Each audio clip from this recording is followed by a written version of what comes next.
Şolar, bax, Avropa Hunla Axunu uşaqlar qarışdırır. Yəni, uşaqların ən böyük problemi budur. Bu qarışdırmamanın yeganə bir yolu var. Xəritədə yerlərini bilmək. Bundan sonra ömür boyu qaçışdırmayacaqsınız.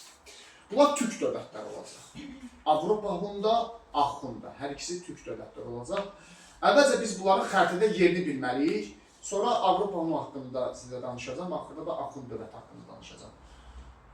Bu dünya xəritəsidir. Bu fiziki xəritədir bu. Ev yox, olsun fiziki xəritəsi. Bir tane fiziki xəritəni izah edək. Siyasi xəritə olmalıdır. Siyasi də var məncə. Yox, ev yox. Burada da şey demək olur. Şolar. Avropa ərazisində olar Avropa Hun dövləti. Biz bundan qabaq bir dəfə Hun dövləti keçmişik. Böyük Hun, Asiya Hun dövləti deyirik ona, eləmi? Onlar ilk türk dövlətidir tarixdə. Və haradaydı biz o demişdik? Mərkəzi Asiya. Mərkəzi Asiya, bax bura. Xəzər dənizinin düz şərq sahilləri. Bax bu ərazi, Xəzər dənizini tapdınız. Görürsün Xəzər dənizi verib də sizə. Bizdəki xəritələrdə elədir ki, tarixdəki xəritələrdə, siyasi xəritələrdə sizə dənizləri, gölləri verirlər. Siz rahatlıqla çaylarla, dənizlərlə, göllərlə dövlətləri tapa bilirsiniz. Xəzər dənizinin düz şərq sahilləri Mərkəzi Asiya. Bu ilk Hun dövlətidir, Asiya Hun dövləti. Amma yadınıza gəlirsə, onlar eramızdan 36-cı ildə tam süquta uğramışdılar. Tam varlıqlarına son qoymuşdular. İndi həmin Hunlar bir hissəsi Çinin tərkibində yaşaya bilmirlər. Onlar Mərkəzi Asiyanı tərk edirlər, kütləvi şəkildə Avropaya yaxın edirlər. Avropaya yaxın edirlər, buna deyirlər xalqların böyük köçü prosesi. Yəni, gəlirlər Avropa ərazisində məşğullaşırlar, orada özlərini dövlətlər yaratmağa başlayırlar. Yəni, Mərkəzi Asiyadan çıxırlar, bu formada gəlirlər Avropa ərazisinə və Avropada Avropa Hun dövləti yaradacaqlar. Adından da görürsünüz ki, Avropada yaranmış bir türk dövlətidir, Hun dövlətidir. Avropa Hun dövləti. Bir də olacaq Ağ Hun dövləti. Ağ Hunlar isə Asiyadadılar. Bunlar hansı tərəfdədirlər? Düz Hindistanın biraz üstü burada müasir dövrdə Pakistan, biraz üstündə Əfqanistan var, bilirsiniz də. Bax, bu Pakistan, Əfqanistan bu ərazilərdə olacaq Ağ Hun dövləti. Gördünüz, tamamilə fərqli yerlərdədir. Bunların bir dənə oxşarlığı odur ki, eyni nəsillər gəlirlər, Hunlardan gəlirlər. Amma fərqli ərazilərdə yerləşirlər. Avropa Hun dövləti bu ərazilərdə yerləşir, Avropada yerləşir. İndiki Macaristan, Almaniyanın bir hissəsini, Polşanın bir hissəsini əhatə edirdi. Və Pakistan ərazisi və Əfqanistan ərazisi bir hissəsi də Hindistana qədər gedir, Hindistanın şimal qərbinə qədər. Bu olacaq Ağ Hun dövləti. Gördünüz? İndi Avropa Hun dövləti buradadır. Avropa Hun dövləti Sasani ilə müharibə apara bilərmi? Yox. Niyə? Çünki Sasani İran dövləti deyil. İran hardadır? Burada. Xəritədə problem var. Hə? Allah'ın sütü mesafı. Ağ Hunlarla aparır. Avropa Hun. Avropa Hun. Gördüyünüz kimi Avropa Hun Sasani ilə müharibə apara bilməz. Çünki sərhəd deyirlər. Amma Ağ Hun buradadır. Sasani ilə müharibə apara bilərmi? Apara bilər. Deməli, Sasani ilə müharibə aparan kimdir? Ağ Hun. Burada olan. İndi deyəcəyik onların müharibələrini. Onda Avropa Hun, Avropada sahası dövlətlərlə müharibə apara bilər. İranla, Sasani ilə. Sasani ilə aparılmazaq, Sasani ilə Roma. Avropa, Avropa. Avropa olur... Roma ilə. Qərbi Roma ilə müharibə apara bilərmi? Apara bilər.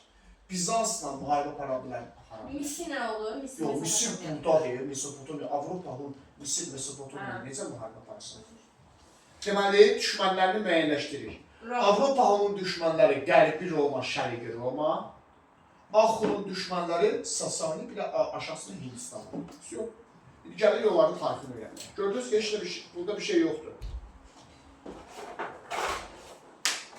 İndi, birinci öyrənəcəyimiz dövlət Avropa Hun dövlətidir. İkinci adı bu dövlətin Qərbi Hun dövlətidir, uşaqlar.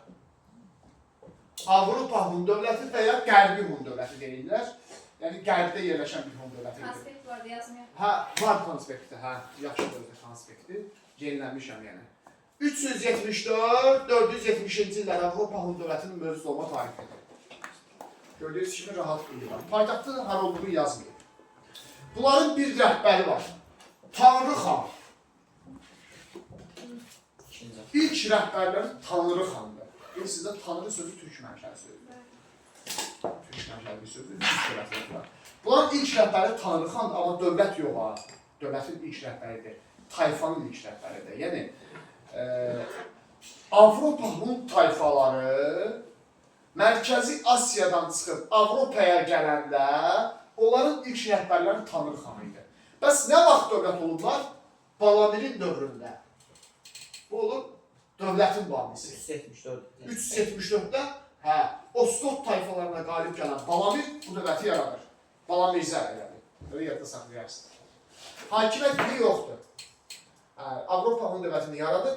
Bir də var ən qüdrətli hökümdar Atilla. 434-453-cü illər Atilla hakimiyyətindədir. 434-453-cü illərdə Atilla'nın hakimiyyət dövrüdür. 19 il dövləti idarə eləmişdi Atilla. Avropa Hun dövlətinin hökümdarı olmuşdu. Atilla'nın dövründə olur imperiya. Deməli, dövləti yaradır Balamir. Nəvəsi Atilla'nın dövründə imperiya çevrilirlər. Ən qüdrətli hökümdardır Atilla. Atilla o qədər qüdrətli hökümdar idi ki, onu Avropada o dövrdə bəzi mənbələrdə Tanrının qırmancı adlandırırdılar. Belə düşünürdülər ki, Tanrı Atilla'nı yer üzündə göndərir ki, bizi pisliklərimizə görə cəzalandırsın. O qədər qüdrətli bir hökümdar idi, qorxutmuşdu Avropalılar Atilla. İndi Atilla'nın iki dənə qonşusu var idi. Kimlər idi? Şərqi Roma. Yox, Avropanın iki dənə dövlətləri var. Bir də Bizans. Şərqi Roma ilə Bizansdır. Bir də Qərbi Roma. Bir də Qərbi Roma. Ayson. Çünki Roma birisi də 395-də iki yerə bölünmüşdü. Şərqdən Qərbi hissəyə bölünmüşdü. Şərqi Roma Bizans idi, bir də var idi Qərbi Roma. Atilla hakimiyyətə gələn kimi 434-cü ildə Şərqi Roma ilə müharibəyə başlayır. Hakimiyyətə gələn 434-cü ildə başlayır Şərqi Roma ilə müharibəyə və 434-cü ildə Bizansla sülh müqaviləsi bağlayır Atilla. 434-cü ildə Atilla Bizansla sülh müqaviləsi bağlayır. Sülh müqaviləsinin şərti nədir? Bizans məğlub olub, düzdür? Onda Bizans sülh müqaviləsi bağlayacaq Atilla'nın. Bunlara xərac ödəyəcək. Yəni, vergi ödəyəcək. Həmçinin ikinci şərti var ki, Bizans Hunlara tabi olan tayfalarla əlaqə saxlamamalıdır. Bəzi tayfalar var idi, onlar Avropa Hun dövlətinin tərkibində idilər. Amma Bizans onları gizli şəkildə Atilla'ya qarşı qızışdırırdı. Bu yolun istəyirdi ki, zəiflətsin Avropa Hun dövlətini. Atilla Bizansın qabağına şərt qoyur ki, həmin tayfaları mənə qarşı qızışdırmayacaqsan. Həmin tayfalarla məndən xəbərsiz əlaqə saxlamayacaqsan. 434-də Bizansla bağlanan sülh müqaviləsində. Sülh müqaviləsinin adı yoxdur. Elə yazılıb 434-cü il müqaviləsi. Üstündən bir müddət keçir. Bizans sülh müqaviləsinin şərtlərini pozmağa başlayır. Yavaş-yavaş vergini gecikdirməyə başlayır. Yavaş-yavaş həmin tayfalarla əlaqə saxlamağa başlayır. Ona görə Atilla ikinci dəfə Bizansın üzərinə hücum edir. 447 ikinci yürüyüş. Atilla'nın Bizansın üzərinə ikinci yürüyüşü baş tutur. 447-ci ildə yenə Bizansa qalib gəlir Atilla. Yenə Bizansı məğlub edir. Nəticə olaraq vergilər artırılır. Deməli, Atilla iki dəfə Bizansı məğlub edir. 434-də hakimiyyətə gəldikdə, bir də 447-ci ildə. İki dəfə Bizans qoşunlarına qalib gəlmişdi Atilla. Başa düşdünüz? Bizansı məğlub elədi, özünə tabi elədi. İndi sırada kim var? Qərbi Roma. İndi qoşunlarını yığır, Qərbi Romaya hücum edir. Qərbi Romanın üzərinə hücum edir. Burada bir 451-ci ildə Katalan döyüşü baş verir. Katalan döyüşündə Qərbi Romaya qalib gəlir, Romanı tutur. Deməli, Qərbi Romanı da silahla salır Atilla. 451-ci il və 452-ci illər. 451-ci illər, Katalan döyüşündə. Deməli, Atilla həm Şərqi Romanı tabidir, həm Qərbi Romanı tabidir. Şərqi Romanı 434 və 447-ci illərlə tabidir. Qərbi Romanı isə 451-ci ildə Katalan döyüşündən sonra tabidir. Yəni Avropanı işğal edir, demək olar ki, tam. Bir də İspaniya işğal edilməmişdi. Qaliyaya gəlir, yerə çatmışdı. Amma 453-cü ildə Atilla sui-qəsdlə öldürülür. Sui-qəsdlə öldürülür. Atilla'nın ölümündən sonra bu övladlar arasında hakimiyyət uğrunda mübarizə başlayır. 470-ci ildə Avropa Hun dövləti dağılır. Yəni görün, çox sürətli bir şəkildə bu dövlət tənəzzül edir. Qısa bir müddətdən sonra dövlət tamamilə dağılır, süqut oluyor. Avropa Hun dövləti orada bir şəxs var, Cəba xan deyirlər ona, Atilla'nın oğludur. Gedir özünə təzə dövlət yaradır. Amma biz artıq onu öyrənmirik. Bu olan Avropa Hun dövləti. Gördünüz, azı bir dərs. Sual olan var. Başım satmasıdır. O da geçtir. Hə, indi gəlirik Axun dövlətinə. Avropa Hun dövləti ayrı dövlətdir, Axun dövləti ayrı dövlətdir. Ayrı dərslərdir yəni ki. İkisi də azdır deyə, ikisi də bir yerdə görürsünüz. Axun dövləti. İkinci adı Eftalit dövləti. Bu dövlətin iki dənə adı var. Eftalit dövləti də deyirlər. Avropa Hun'un ikinci adı nə idi? Qərbi Hun. Bunun da ikinci adı Eftalitdir. Yəni bəzən testlərdə Axun deyir, bəzən Eftalit deyir. İndi Eftal xan adlı bir hökmdarları olub bunların 5-ci əsrdə. Eftal xan adlı bir hökmdarları olub, çox məşhur sevilən bir hökmdar olub. Ona görə onun adıyla bəzən bu dövlət Eftalit dövləti adlanırdı. Mövcud olma tarixinə baxırıq. 4-cü əsrdə yaranıb 567-ci ilə qədər mövcud olubdur. Yəni dəqiq yaranma ili yoxdur. 4-cü əsrdə yaranıb 567-ci ilə qədər mövcud olub. Çox rahatdır mövcud olma tarixi. Fikir verin. 4, 5, 6, 7. Yalnızda qalacaq da. 4-cü əsrdən 567-ci ilə qədər mövcud olubdur. Axun dövləti. 4, 5, 6, 7. Bu formada yadda saxlayırsınız ki, bu dövlət bu vaxtı mövcud olub. 4-cü əsrdən 567-ci ilə qədər. Avropa Hun'dan eyni dövrdə yarandı. Avropa Hun da 4-cü əsrdə yaranmışdı. Amma o tez dağıldı. Atilla'nın ölümündən qısa müddət sonra dağıldı. Axun isə daha uzun müddət mövcud olacaq. Axunun paytaxtına baxırıq. Sakala şəhəri. Paytaxtı idi ki, Pakistan tərəfdir. Dedik, o tərəflərdə olub. Hindistan, Pakistan, Əfqanistan, o tərəflərdə olub bu dövlət. Sakala şəhəri. Axun dövlətinin paytaxtıdır. Bu dövlətin banisi bilinmir kimdir. Öyrənmirik. Bir də hökmdarı var, Axsuvar xan. Bunu öyrənirik. Baxın, Ağ. Axunda Axsuvardır. Orada yadda saxlayasın ki, Axsuvar Axundadır. Balamircə ilə Atilla oldu Avropa Hun'da, Axsuvar xan oldu Axunda. Axsuvarın hakimiyyət ili yoxdur. Görürsünüz nə qədər azdır bu dərsdə xronologiya. Amma bununla bağlı iki dənə məlumat var. Sasanilərlə müharibə aparıb. Sasanilərlə müharibə. Demişdik axı, Axunların ən böyük düşməni Sasanilərdir. Avropa Hun'un Şərqi Roma və Qərbi Roma ilə müharibə aparmışdı. Axun isə Sasanilərlə müharibə aparmışdı. Qonşusudur da, düzüsüdür. İki dəfə Sasanilərə qalib gəlib Axsuvar xan. Birinci dəfə 430-cu ildə. Sasani qoşunlarını məğlub eləmişdi. Elə hakimiyyətə gələn ildə. Gələn kimi Sasani qoşunlarına qalib gəlir. Sasani də böyük dövlətdir. O da imperiyadır, bilirsiniz də, İran dövlətidir. Deməli, Axsuvar da qüdrətli hökmdar olubdur. İkinci dəfə 484-də qalib gəlib Heratı tutub. Herat şəhəri var, Mərkəzi Asiya. Hə? Şərqi Gürcistan. Türkistan. Hə, ayısı. Şərqi Türkistan. Mərkəzi Asiya yaxın yerlərdir də. Heratı tutur, ələ keçirir 484-cü ildə. Canı bərkirmiş Axsuvarın. 434-də olur, 484-də olur. Bu, xeyli hakimiyyətdə qalıbdır. 60-cı il hakimiyyətdə qalıbdır. Niyə gəbərmir? Axırda ölübdür. Gəbərəcək. Axırdan samsı. Nə edirsən elə axır yerin məzardır, hə? Aynen arkasıysan. İçin kararlı dersek devam 434-də birinci dəfə Sasaniləri məğlub edib, asla hava salıb, ha. İkincidə isə Heratı tutub, yenə asla hava salıb. Amma son qoyub bir Sasanilərə. Sonra bir də bunun nəvəsi var, Mihrabul xan. Mihrabul xan. Bunun da ili yoxdur, əsri var, 6-cı əsrin əvvəli. Bu da Hindistana yürüyüş edib.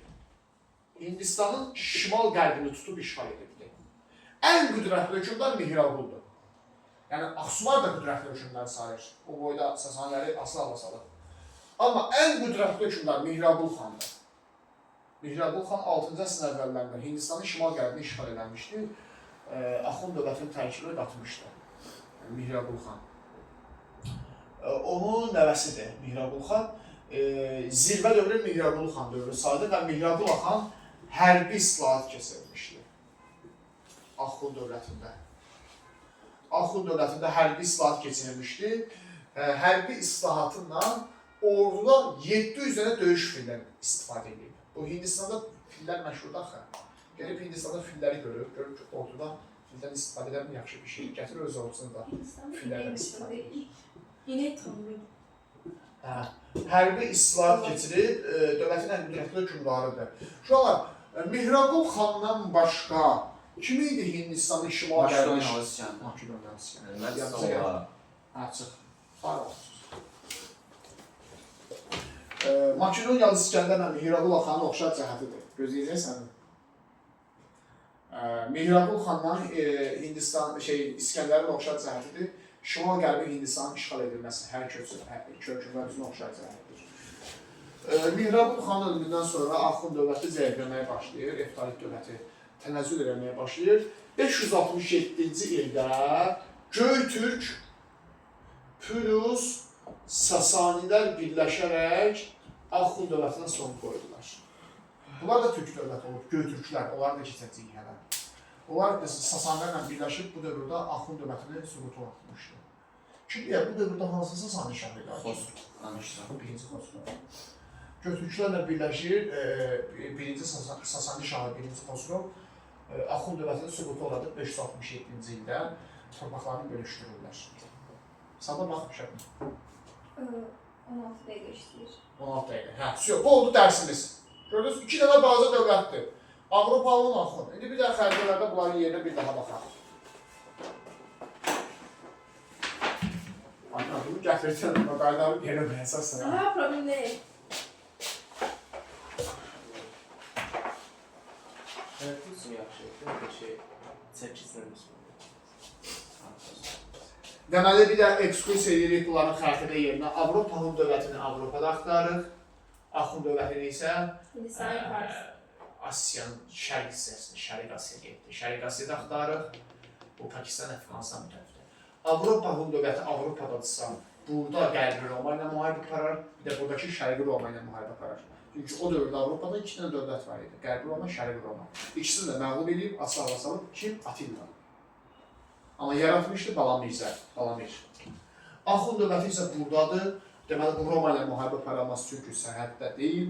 Onda Axund dövləti Sasanilərlə müharibə aparacaq. Buradakı Sasani qoşunlarına qalib gələcək. 2 nəfər Axsuvar xan, Axsuvar, Ax sözündən bilirik ki, Axundadır, Axsuvar. 2 nəfər Sasani qoşunlarını məğlub eləmişdi. Hətta demişdi, bu tərəfdə Herat şəhərinə də keçirmişdi. Bir də ki, aşağısı Hindistan dövür. Dedim, Hindistanı tutub işğal edib, Mihraqul xanın hakimiyyət dövüründə. Başa düşürüz? Bu da olur Avropanın Axund dövləti, paytaxtı da bu Hindistan tərəfdən Sakala şəhəridir. 2 dənə hökmdarı oldu, Axsuvar, Mihraqul xan. Bir də Eftal xan adlı hökmdarı olub, ona görə bunu Eftalit dövləti adlandırırlar. Avropanında isə 3 nəfər oldu. Tanrı xan, bunların tayfa olduqları Balamizə, dövləti yaradan, bir də Atilla ən müdrəkli hökmdardır. Situasiyada düşsə, Balamizə yazmışsın, Balamir yazmışsın. Bir də sıfır malfaları yazarlar, qəddardılar bu bizim bəzi tarixdən bunker müəllimlər. Burada babamızda oturup elimizde.